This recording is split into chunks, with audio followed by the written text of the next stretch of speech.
दोस्तों, बहुत पहले की बात है। एक गरीब इंसान अपनी गरीबी से बहुत परेशान हो गया था। अपनी गरीबी के कारण उसका अपने परिवार का पालन पोषण करना बहुत कठिन हो गया था। एक पत्नी और 2 पुत्रों के भरण पोषण के बोझ ने उसके मन में उथल पुथल मचा दी थी। इसी उथल पुथल के चलते उसने घर छोड़कर भाग जाने का निर्णय ले लिया और एक रात वह चुपचाप अपना घर परिवार छोड़कर चला गया। वह रात में बिना किसी मंजिल को निर्धारित किए चला जा रहा था।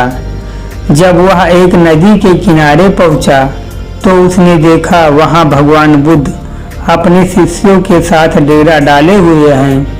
ये देख उसने निर्णय लिया कि वो सन्यासी हो जाएगा और भगवान बुद्ध का शिष्य बनकर उनके साथ ही विचरण करेगा।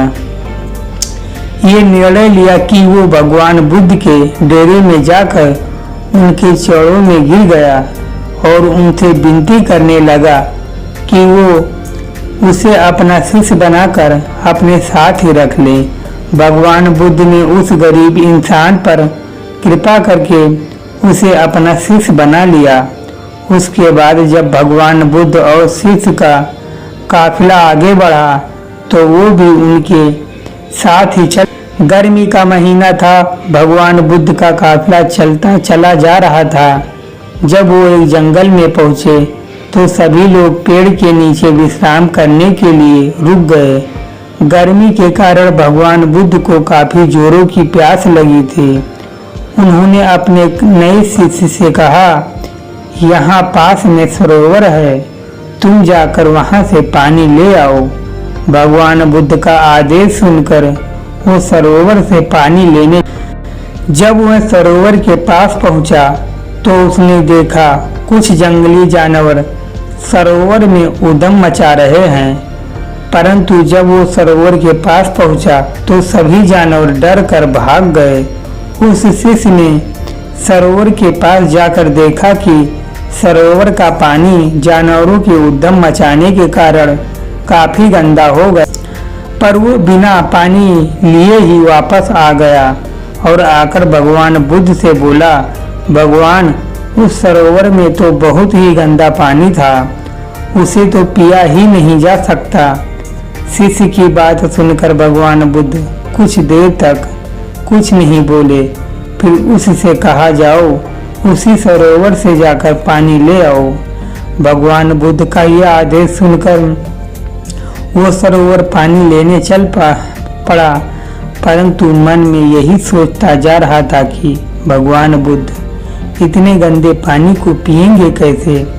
जब वह चलता हुआ सरोवर के पास पहुंचा तो ये देखकर चकित रह जाता है कि सरोवर का पानी निर्मल और स्वच्छ हो गया।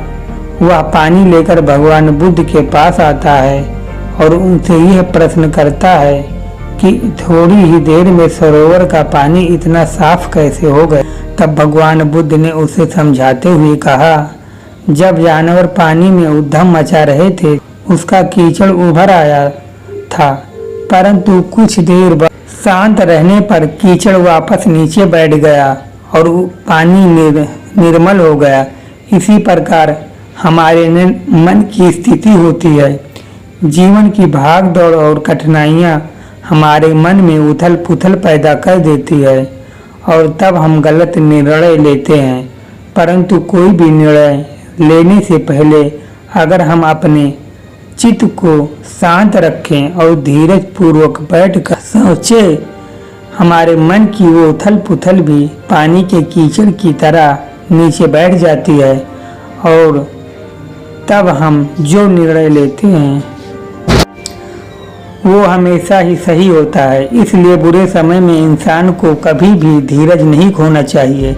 भगवान बुद्ध का ये उपदेश उसके समझ में आ जाता है और जब वो शांति से बैठकर सोचता है तो उसे यह आभास हो जाता है कि उसने घर छोड़कर गलत निर्णय लिया और वो भगवान बुद्ध के पास से वापस चला जाता है। तो दोस्तों, कैसे लगी आपको आज की हमारी ये कहानी? कमेंट बॉक्स में लिख कर ज़रूर भेजिएगा।